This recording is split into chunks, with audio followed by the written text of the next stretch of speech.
talk about every game happened on April 4th, Friday.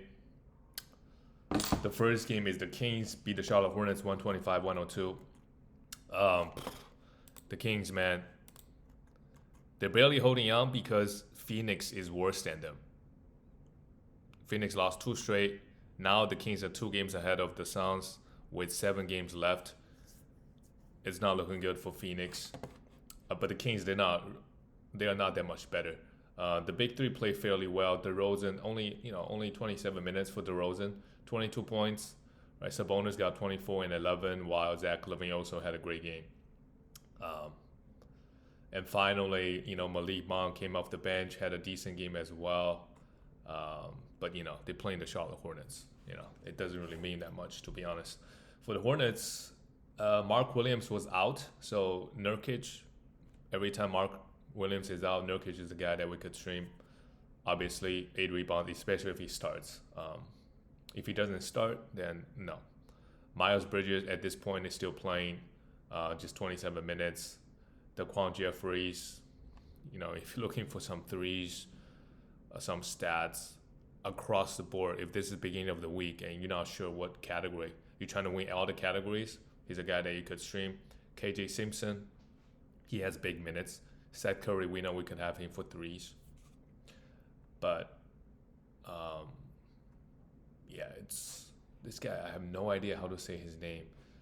Played 29 minutes, hit 2 threes. But, not much value on Charlotte Hornets, right? All these guys, they come in playing 30 minutes, and then you just don't know. Like, even when they start, they could just play 20 or get they blown out. So there's not too much value on this team at the moment. The next one is the Jazz.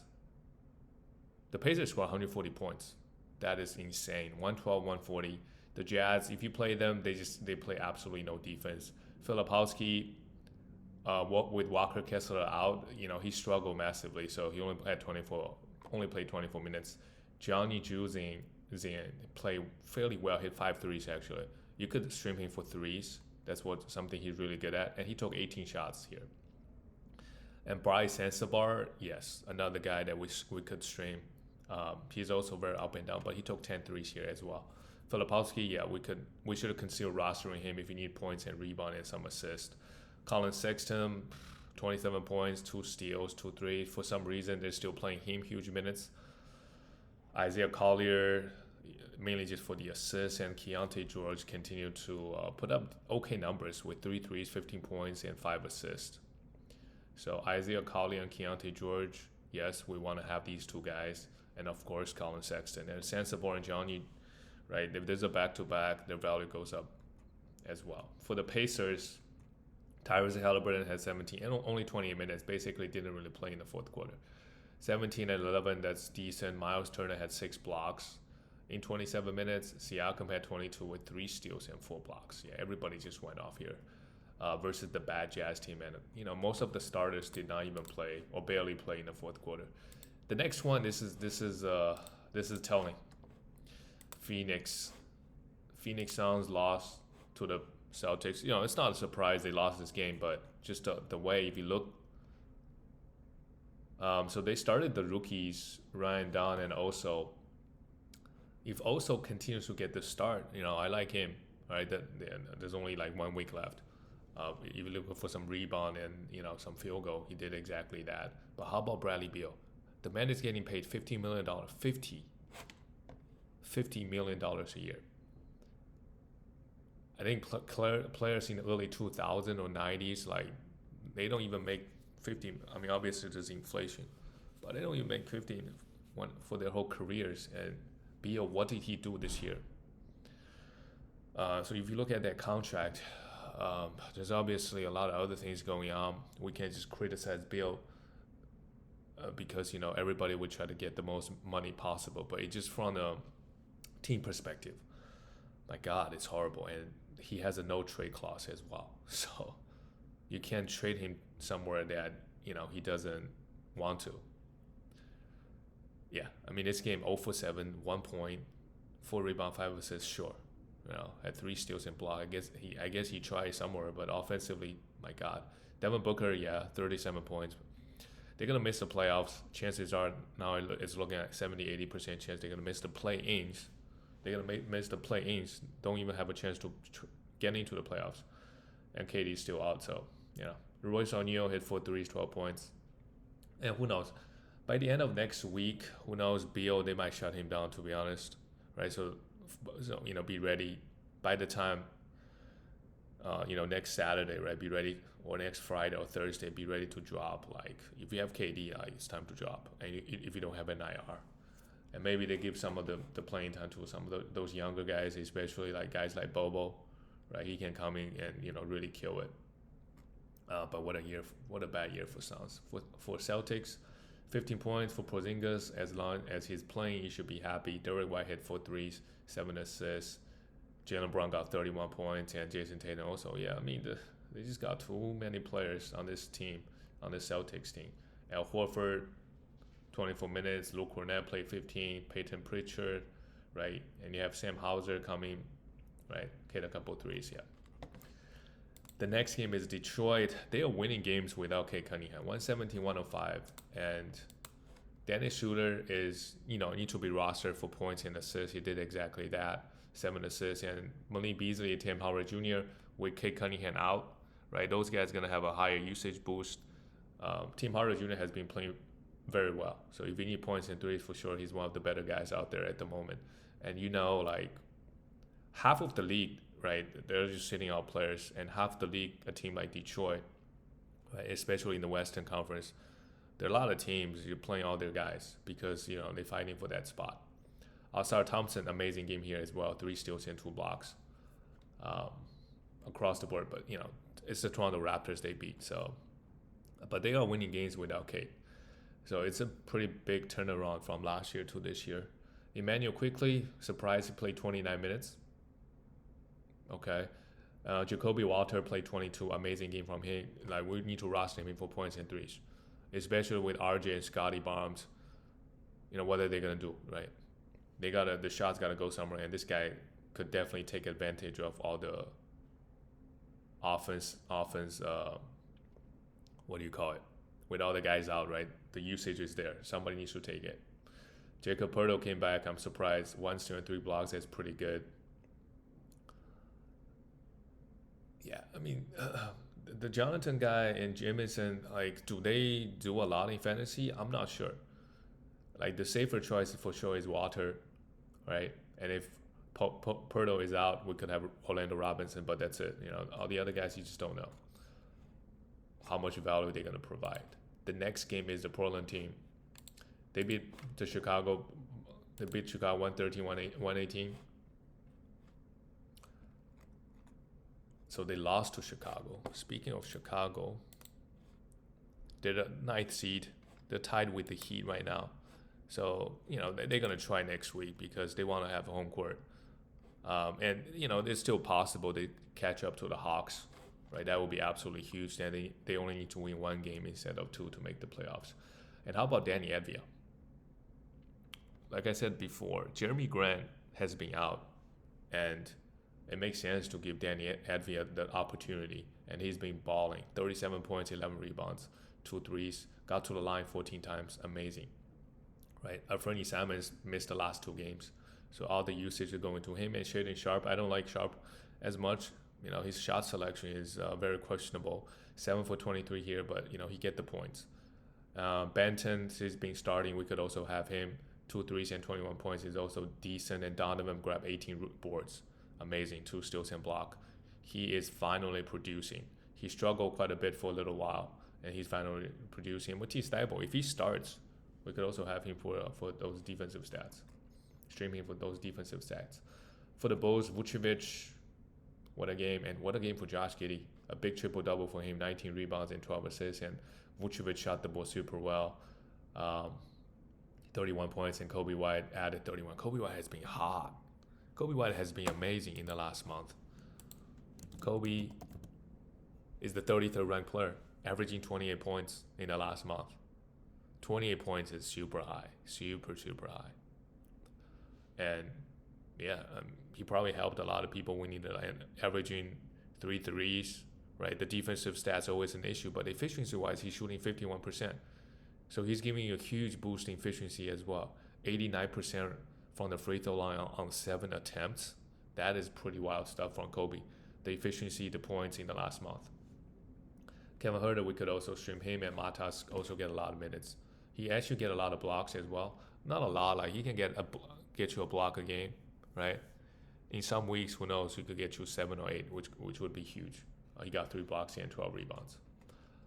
Moving on to the next one. Okay, this is the OKC and Rockets. Rockets has been, sheesh, they lost to the Lakers the other day, but they are going to have the second seed locked up. Yeah, and the West is just so competitive. But it looks like the Rockets are gonna have the second seed.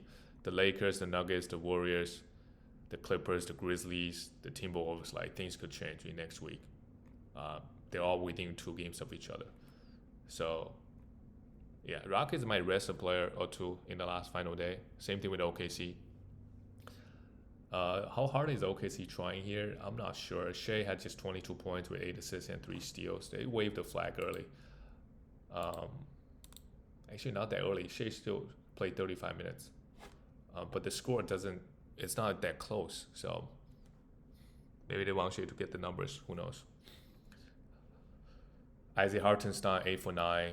1 steal and 2 blocks. Amazing game from him while everybody else struggled. Shed Holmgren also, yeah, he played well too. 6 threes and 2 blocks. And Jalen Williams had 2 steals and block with 33 points.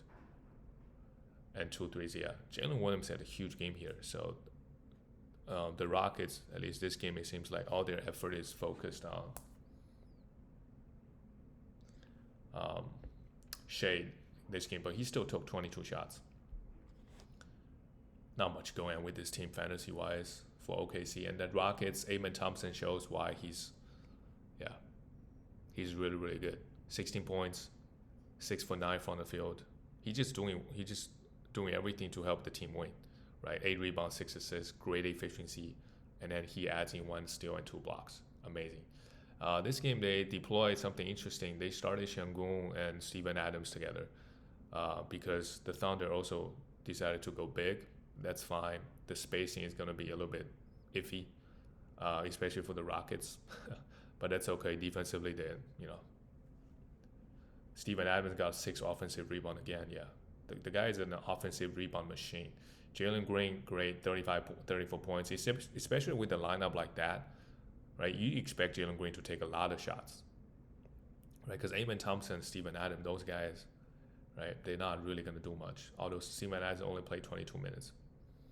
And how about Jabari Smith off the bench had 17 rebounds as well. So great win for the Rockets. I think it's great confidence booster for this young team. Moving on to the next one, the Cleveland Cavaliers barely beat the Spurs by 1 point, 114-113.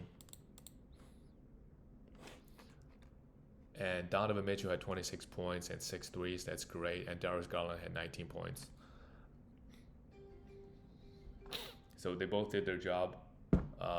Mobley had 12 rebounds and 2 and 3 blocks. Mobley has just been amazing this year. And Allen, maybe he got hurt. I'm not sure. And you have DeAndre Hunter came off the bench, playing 29 minutes, had 18 points. Yeah, like this Cavs team, fantasy-wise, maybe really the only thing that's going on right now is DeAndre Hunter, right? And you could stream Strus for threes if they got a back-to-back. Outside of that, no, maybe what's his name? If Darius Garland is out, right, you have forgot his name. Yeah, Ty Jerome. You could have him because he could pop off anytime. But that's it, right? Not much going on for the Spurs. They're still playing CP3 30 minutes. Okay, 8 assists. I guess he's just amazingly healthy this year. When he was on the Rockets, he got hurt every single year. And I don't know what he did. Maybe he took some advice from LeBron. He just hasn't been. He's being healthy. Stephon Castle, 22 points, 11 assists, and 9 rebounds. Yeah, he's growing. That's great. But next year, when De'Aaron Fox and Wemby come back, how much is left for Stephon Castle? We'll see next year. But he's not a guy that, he does have a lot of potential. But if those guys are healthy, he's not really going to get too much usage. Harrison Barnes hit 4 threes. That's great. And Devin Vassell had 6 threes, 4 steals, and 24 points. Perfect 3-and-D guy, and now his scoring is also up a lot. So I would say Devin Vassell, surprisingly, under the radar, has been very, very good. In the last month, he's a 24th ranked player. Yeah, 18 points, 3 threes, and 1.4 steals and 0.7 blocks. Very sneaky, very good. Perfect 3-and-D guy with decent efficiency. And some defensive stats as well. Moving on to the next game, we have Denver Nuggets and the Warriors. This is a huge win this is a huge game and huge win for the Warriors at home. Jokic is, he's just ridiculous. 33 points, 4 threes, 12 rebounds, 9 assists, and 2 steals, but just not enough versus this Warriors team without Jamal Murray. Like, if you look at their starting lineup, there's no one with any sort of playmaking. I guess Aaron Gordon, you could say, he had 8 assists with Jamal Murray out. Like Christian Braun and Peyton Watson, they're just 3-and-D, and I don't even know about the 3 part, right? They're just playing defense. And Michael Porter Jr., right, obviously can shoot the 3 pretty well. Aaron Gordon, maybe have a little bit of playmaking, but this game, it's, when Curry is playing this well, it just opened everything up. It's very, very hard for the opposing team to play defense. And then you see Denver shot the ball very well, 54%. They got a lot of easy buckets, but just not enough. When Warriors shooting 42% from 3, But Jemski also has been red hot, 26 points again with 4 threes. The offense is flowing. It's just flowing. Jimmy Butler doing his thing with 5 steals. The Warriors is a very, very dangerous team. I mean, it's same thing with Lakers, but the Warriors, they playing. When Curry's playing this well, they're gonna be very hard to beat. To be honest, he goes 7 for 15 from 3 again. Because you have to remember, there's a big difference between when Curry is playing well and let's say KD is playing well. Because when KD is playing well, the defense is like, okay, we're okay with you getting a bunch of buckets. Those I'm okay giving you those tools or one-on-one ISO. But when Curry is playing well, it's like you gotta throw every pick and roll situation. You gotta throw 2 at him. And that opens everything else up for all his teammates. Because if you don't, because the 3 boy, he's just gonna cook you, right? He's just absolutely gonna cook you. Draymond, and also for Warriors, it's like if Warriors hitting those threes, the whole team is playing at a different level as well. Versus KD or those guys, they can get a bucket, but it's like doesn't really get the whole team going. When Curry is making those threes, it gets Draymond going, it gets everybody else going. And Draymond, a lot of his game is based on his emotion and effort. And he played well. Decent here. Only 3 assists, but still in a block. And Jimmy Butler had 5 steals. Yeah. Pretty good win for the Warriors. Moving on to the next game, we have speaking of the Lakers, wow, this is an easy win for them. 124-108 versus the bad Pelicans team. No surprise here. For the Pelicans, this is punting season for them. So Jose Alvarado, absolutely must roster. Kelly Olynyk, even though he doesn't get a lot of minutes all the time, in my opinion, he needs to be rostered. Missy had 7 offensive rebounds, so that's pretty impressive. But if you don't need rebounds, I think that's okay. Keon Brooks, same thing.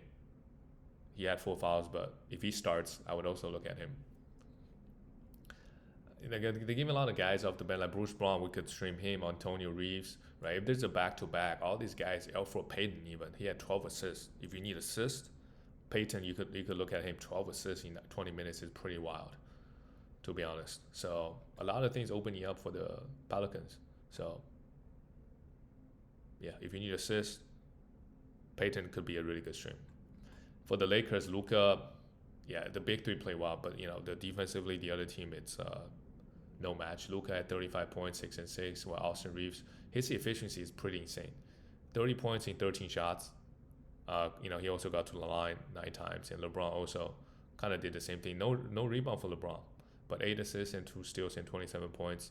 Overall, is very, very good for the big 3.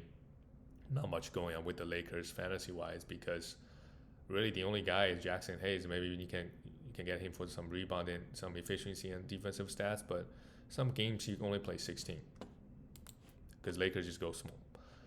The last game of the night is the Clippers. They're another playoff team in the West. They're just everybody just in there. Clippers, Timberwolves, Warriors, Nuggets, Grizzlies. They all have the same record. They all have the same record within one game of each other, 1 or 2 games.